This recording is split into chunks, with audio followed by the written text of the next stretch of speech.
तो बच्चों, इस वीडियो के अंदर हम करेंगे क्लास 10th के चैप्टर नंबर 5 अर्थमेटिक प्रोग्रेशन की एक्सरसाइज 5.3 का क्वेश्चन नंबर 2। तो क्वेश्चन नंबर 2 में हमें दिया है find the sums given below. नीचे हमें कुछ एपी दे रखी है, इनका हमें क्या बताना है, सम बताना है। तो सम हम कैसे निकाल सकते हैं? आपके पास सम निकालने के दो फॉर्मूले मैंने आपको बताए थे। एक फॉर्मूला तो होता है जिसके अंदर हम n/2 plus n minus one into D का यूज करते हैं। तो इसमें हमें क्या क्या चीज पता होनी चाहिए? n पता होना चाहिए, a और d। तो चलो यहाँ से हम a और d तो निकाल सकते हैं। a क्या है 7 और d क्या है सेकंड टर्म में से फर्स्ट टर्म को माइनस करके आ जाएगा।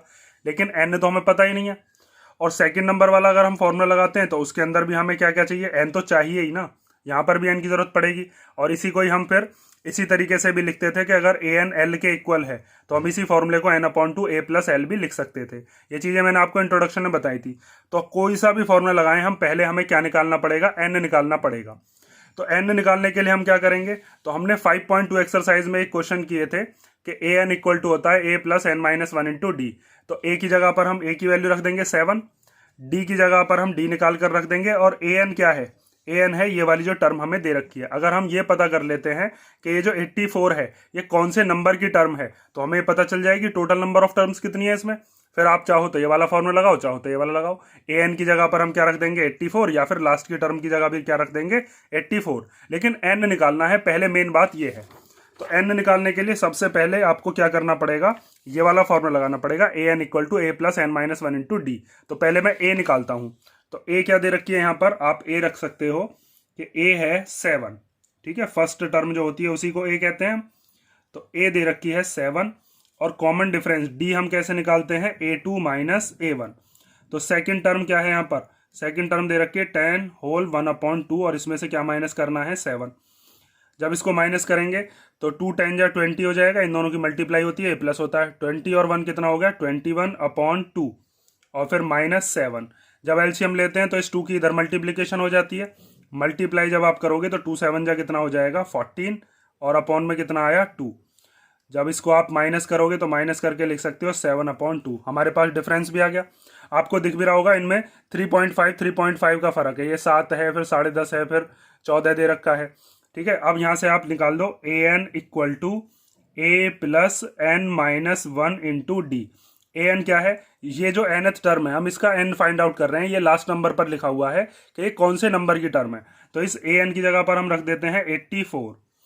ए की जगह पर क्या रख देंगे? 7, प्लस एन की जगह एन हमें निकालना है, उसको ऐसे लिख देंगे। और डी की जगह पर क्या आ गया? 7/2, और यहाँ पर होता है इसे मल्टीप्लीकेशन।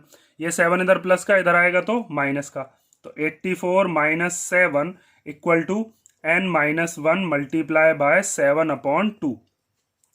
84 में से 7 माइनस कर लो तो 4 और 3 77 बचा। ये 7/2 जब इधर आएगा तो ये डिनोमिनेटर वाला तो न्यूमरेटर में चला जाता है, न्यूमरेटर वाला डिनोमिनेटर में। इधर क्या बचा? n minus one. अब इस 7 से कैंसिल हो गया कितने बार? 11 बार। 11 2 जा कितना हो गया? 22। और ये माइनस का 1 इधर की तरफ आ जाएगा इसके पास, तो प्लस का 1 हो जाएगा। n की वैल्यू कितनी आ गई? 23। इसका मतलब ये जो हमें दे रखा है ना 84, ये इस वाली एपी की कौन सी टर्म है? 23rd टर्म ये दे रखी है। ठीक है, A23 है ये। तो अब हम यहां पर लगा सकते हैं सम वाला फॉर्मूला। सम वाला आप कौन सा फॉर्मूला लगाओगे? आप चाहो तो डी वाला फॉर्मूला भी लगा सकते हो, और चाहो तो ये वाला भी लगा सकते हो जिसके अंदर हम लास्ट टर्म लिखते हैं। ठीक है, यहाँ जैसे यहाँ पर n/2 a plus A N, तो ए एन की जगह पर क्या रख देंगे? ये जो 84 है। या फिर ये भी समझ सकते हो आप कि ये जो लास्ट वाली टर्म है ये ए एन भी है, A23, क्योंकि इस एपी के अंदर टोटल कितनी टर्म्स हैं? 23। तो इसको a प्लस ए एन कह लो या a प्लस एल कह लो, इसे एल भी मान सकते हो, ए एन भी मान सकते हो। बात एक ही है, क्योंकि इस कंडीशन में ए एन और एल बराबर है। ठीक है, तो यहाँ पर मैं यही वाला फॉर्मूला लगा देता हूँ, S N equal to n/2 और a प्लस एल। यहाँ पर ये जो n आया है, ठीक है, इसी से ही हम क्या कह सकते हैं कि हमारा A23 कितना है? हम कह सकते हैं A23, जिसको आप क्या कह सकते हो? लास्ट टर्म भी, वो कितना दे रखा है? वो है 23। ठीक है, तो n की जगह पर क्या रख देते हैं? सॉरी, ये A23 n आया, और लास्ट की जो टर्म है वो कितनी आ गई यहाँ से हमारे पास? 84। तो n की जगह पर क्या रख देते हैं? n की जगह पर हम रख देते हैं 23 और अपॉन में 2। a की जगह पर जो फर्स्ट टर्म है, फर्स्ट टर्म कितनी है यहाँ से? 7, और l की जगह पर क्या रख देंगे? जो लास्ट की टर्म है 84। अब आगे देखो, तो ये 23/2 तो एज इट इज़ लिख लेंगे, इन दोनों को प्लस कर लो, प्लस करके कितना आएगा 91। अब इनकी मल्टीप्लिकेशन कर लो, फिर 2 से डिवाइड कर देंगे। तो मल्टीप्लाई करते हैं इसकी 91 की 23 में, तो 3 1 जा 3 और 3 9 जा 27, फिर 2 1 जा 2 और 2 9 जा कितना हो गया 18, 3 आ गया 7 और 2 हो गया 9, 8 और 2 हो गया 10 का 0, कैरी 1, तो 1 और 1 कितना हो गया 2, तो ये आ गया 2093 और अपॉन में कितना है 2। इसको मिक्स्ड फ्रैक्शन में भी लिख सकते हो या पॉइंट्स में भी, तो इसको मैं डिवाइड करके देख लेता हूँ 2093 को 2 से, तो 2 1 जा 2, ऊपर से 0 हमने लिया तो ना जाने की 0, ये तो आता नहीं, फिर 9, तो 2 4 जा 8, कितना बचा 1, ऊपर से 3 ले लेते हैं, तो 2 6 जा कितना हो जाएगा 12, बचा क्या 1। ये रिमाइंडर जो है ये आता है हमारा न्यूमरेटर के अंदर, ये जो नीचे डिनोमिनेटर है इसको तो ऐसे ही लिख लेंगे 2, ये जो 1 वो 0 4 6 है इसको यहाँ पर लिख देंगे, और ये जो 1 बचा है ये 1 आ गया यहाँ पर न्यूमरेटर में। ठीक है, पॉइंट में भी लिख सकते थे 1046.5, समझ गए ना। तो इसी तरीके से हर एक क्वेश्चन के अंदर पहले आप क्या करोगे n निकालोगे, क्योंकि इस फॉर्मूले में आपको n की जरूरत पड़ेगी, और उसके बाद फिर ये जो हमारे पास फॉर्मूला है a+l वाला लगा दो या फिर d वाला लगा दो, उससे भी आ जाएगा आंसर। आप चाहो तो ये वाला फॉर्मूला भी लगा सकते हो, n/2 2a + n-1 × d। यहाँ पर आपको d की वैल्यू रखनी पड़ेगी, n की भी वैल्यू रखनी पड़ेगी। असल में ये फॉर्मूले से ही तो बना था ये वाला भी। ठीक है, अगर आपने इंट्रोडक्शन ध्यान से देखा होगा तो इस फॉर्मूले में और इसमें फर्क कुछ नहीं है, एक ही फॉर्मूला है ये। यहाँ पर मैंने आपको बताया भी था, जैसे ये 2a है तो 2a को हम क्या लिख लेते हैं a + a, और इसमें ये a + n-1 × d क्या होता है, इसी को ही हम an कहते हैं, यहाँ पर बता रखा है ये चीज़। तो इसीलिए मैंने कहा था इंट्रोडक्शन ध्यान से करना। ठीक है, अब सेकंड पार्ट देख तो चले इसका।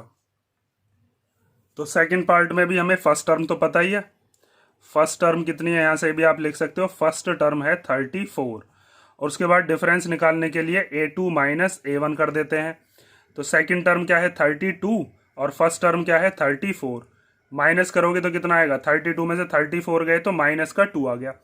ठीक है, अब आपको क्या करना पड़ेगा, जैसे इस वाली एपी के अंदर आपको ये वाली जो टर्म दे रखी है 10, आपको ये पता करना है कि कौन से नंबर पर है। अगर हम n निकाल देते हैं तो फिर हम ये वाला फॉर्मूला लगा सकते हैं इसके अंदर। तो अब आप n निकालने के लिए क्या करोगे, an = a + n-1 × d, means हम ये पता कर लेते हैं कि ये कौन से नंबर की टर्म है, तो फिर हमें ये पता चल जाएगी टोटल टर्म्स कितनी है, ये लास्ट की टर्म कहलाएगी फिर। तो हमें नंबर ऑफ टर्म्स निकालनी है यहाँ पर n, an की जगह पर क्या रख दोगे 10, a की जगह पर आ गया 34 प्लस n-1, और d की जगह पर क्या आ गया माइनस का 2। ठीक है, अब ये जो प्लस का 34 है इसको इधर भेज दो, तो इधर आकर ये कैसा हो जाएगा माइनस का 34, इधर क्या बचा n-1 और मल्टीप्लाई में माइनस का 2। 10 में से 34 माइनस करेंगे तो माइनस का 24 आएगा, ये माइनस का 2 इधर मल्टीप्लाई में, इधर आ गया डिवाइड में, इधर क्या बचा बस n-1, माइनस से माइनस कैंसिल हो गया, 2 से चला जाएगा 12 बार। ये जो माइनस का 1 है इसको इधर की तरफ भेज दो, तो 12 + 1 = आ गया n, मीन्स n की वैल्यू कितनी आ गई 13। इसका मतलब ये जो हमें 10 दे रखा है ये हमारा a13 है, या फिर यही लास्ट की टर्म है क्या 10। ठीक है, ये 13 नंबर पर दे रखा है, जैसे ये a1 है, ये a2 है, ये a3 है, तो ये कौन सा है, ये है a13। अब आप इसके अंदर क्या निकाल सकते हो, आपको निकालना है इन सारी टर्म्स का सम। जैसे यहाँ पर ये कितना निकाला था, ये निकाला था S23, क्योंकि टोटल नंबर ऑफ टर्म्स यहाँ पर कितनी आई थी, n आया था 23। तो ऐसे यहाँ पर आपको क्या निकालना है, यहाँ पर हम निकालेंगे S13। तो फॉर्मूला क्या होता है n/2 और a + l, n की जगह पर क्या रख देंगे 13 अपॉन में 2, a की जगह पर फर्स्ट टर्म कितनी है 34, और l की जगह पर लास्ट टर्म वो कितनी दे रखी है 10। इन दोनों को प्लस कर लेते हैं, तो 13/2, 34 और 10 कितना हो गया 44, 2 से इसको कैंसिल कर देते हैं 22 बार। अब 13 2 जा 26 का 6, कितना बचा 2, फिर 13 2 जा 26 और 2 कितना हो गया 28। इसका मतलब ये जो एपी दे रखी है इन सब का जो सम है वो कितना आएगा 286। ठीक है, ये हो गया आपका सेकंड पार्ट। अब हम देखते हैं इसका थर्ड पार्ट। तो थर्ड पार्ट के अंदर हमें जो नंबर्स दिए हैं वो हैं हमारे पास नेगेटिव नंबर्स, -5 प्लस -8 प्लस -11, और फिर प्लस लास्ट की जो टर्म है वो दे रखी है माइनस का 230। तो सबसे पहले इसके अंदर भी हम क्या करेंगे, पहले a लिख लेते हैं, d निकाल लेते हैं, और फिर पता करते हैं कि n क्या है, तभी तो हम फॉर्मूला लगा पाएंगे s वाला। तो यहाँ पर आप a की वैल्यू लिख सकते हो, a की वैल्यू है -5, और कॉमन डिफरेंस कैसे निकालते हैं a2 - a1। तो a2 की जगह पर क्या रखोगे, सेकेंड टर्म क्या है -8, फिर ये वाला माइनस आएगा और a1 की जगह पर आ गया माइनस का 5, तो ये -8 माइनस माइनस क्या होगा +5। अब -8 और +5 माइनस प्लस माइनस होते हैं तो माइनस होकर आ गया 3, साइन बड़ी डिजिट का लगा देते हैं, d आ गया। अब आप निकाल लो an, तो an क्या होता है a + n - 1 into D. an की जगह पर तो हमें रख देंगे क्या -230, असल में हमें क्या निकालना है n निकालना है, क्योंकि हमें यही तो पता करना है कि कौन से नंबर की टर्म है। तो आप क्या काम करो, इस an की जगह पर रख दो -230, a की जगह पर क्या रख देंगे -5 + n-1 और d की जगह पर क्या आ गया -3। ये -5 है, इधर आएगा तो +5 हो जाएगा, तो ये आ गया -230 + 5 = n-1 मल्टीप्लाई -3। अब ये माइनस का ये प्लस का, तो माइनस प्लस क्या होते हैं माइनस, तो माइनस कर लो, माइनस करके आ गया 225, वो भी माइनस का।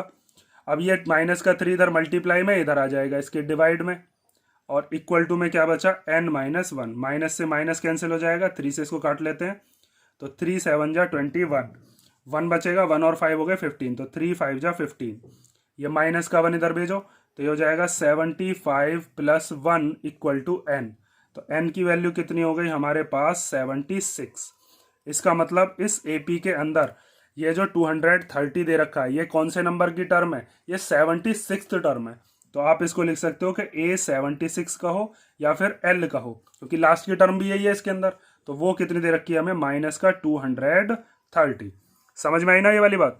तो अब हम क्या कर सकते हैं, अब हम सम निकाल सकते हैं। तो सम निकालने के लिए आपके पास जो फॉर्मूला होता है, आपको निकालना है S76, ठीक है, क्योंकि n कितना आया है 76, तो उसके लिए फॉर्मूला लगा दो n/2 a + l। l का हो या an का हो, क्योंकि यहाँ पर तो जो 76th टर्म है वहीं तक का सम पूछ रहा है, मीन्स लास्ट टर्म तक का ही सम पूछ रहा है। तो n की जगह पर क्या रख देते हैं 76 अपॉन में आ गया 2, a की जगह पर फर्स्ट टर्म वो दे रखी है -5 प्लस लास्ट की टर्म क्या है, लास्ट की टर्म है माइनस का 230, ये भी माइनस का, ये भी माइनस का, तो माइनस माइनस क्या होते हैं माइनस माइनस होते हैं प्लस, तो इन दोनों को प्लस करके कितना आ जाएगा 235, वो भी कैसा माइनस का, क्योंकि माइनस माइनस प्लस जरूर होते हैं लेकिन साइन इसी का ही रहेगा, जो बड़ी वाला नंबर होता है ना उसका ही साइन देख ले करो, बाकी कुछ सोचना ही नहीं है। अब 3 से इसको कैंसिल कर लो, तो 3 बार चला जाएगा 2 से, 2 3 जा 6 और 1 बचा, 1 और 6 16, तो 2 8 जा 16, तो ये हो गया 38 मल्टीप्लाई -235। अब इनकी मल्टीप्लिकेशन कर लेते हैं, तो 235 की मल्टीप्लाई 38 में, 8 5 जा 40 कैरी 4, 8 3 जा 24 और 4 हो गए 28 का 8 कैरी 2, 8 2 जा 16 और 2 कितना हो गया 18, फिर 3 5 जा 15 का 5 कैरी 1, 3 3 जा 9 और 1 10 का 0 कैरी 1, 3 2 जा 6 और 1 7, ये आ गया 0, 8 और 5 13 का 3 कैरी 1, 8 और 1 हो गया 9, 7 और 1 हो गया 8, तो ये आ गया 8930, और वो भी कैसा माइनस का 8930। ठीक है, इसी के साथ ये आपका क्वेश्चन नंबर 2 कंप्लीट हो गया। अब हम नेक्स्ट वीडियो के अंदर देखेंगे इसके जो नेक्स्ट क्वेश्चंस हैं, और अगर इन तीनों पार्ट्स में अगर आपको कोई डाउट हो तो आप कमेंट करके पूछ लेना, और मैंने आपको बता भी दिया है इसके अंदर आप चाहो तो एस वाला दूसरा फॉर्मूला भी लगा सकते हो, ठीक है, जो मैंने आपको अभी इंट्रोडक्शन वाले पेज पर दिखाया भी था, ये वाला फॉर्मूला भी लगा सकते हो। अगर आप ये वाला फॉर्मूला भूल जाते हो तो ध्यान रखना ये चीज़, लेकिन इसके अंदर आपको एन तो निकालना ही पड़ेगा, और एन निकालने के लिए आपको हर बार यही फॉर्मूला लगाना पड़ेगा। एन आने के बाद वो आपके ऊपर है कि आप एस का ये वाला फॉर्मूला लगाना चाहते हो या फिर ये वाला फॉर्मूला लगाना चाहते हो। इन दोनों में तो कोई फर्क है नहीं, अगर एल और ए एन बराबर हैं तो हम इसको भी रख सकते हैं, इसको भी रख सकते हैं, ठीक है। लेकिन अगर इसी में ये पूछा जाता कि इस एपी की 10वीं टर्म तक की बताइए, तो फिर हम S10 निकालते, ठीक है, फिर वहां पर आपको 10वीं टर्म की भी जरूरत पड़ती, या फिर हम इसी वाले फॉर्मूले को लगा देते, ठीक है, एन की जगह पर 10 रख देते। तो ये हो गया आपका क्वेश्चन नंबर 2 हो गया ना। अब चलो नेक्स्ट वीडियो में मिलते हैं, इसमें कोई डाउट हो तो बता ही देना।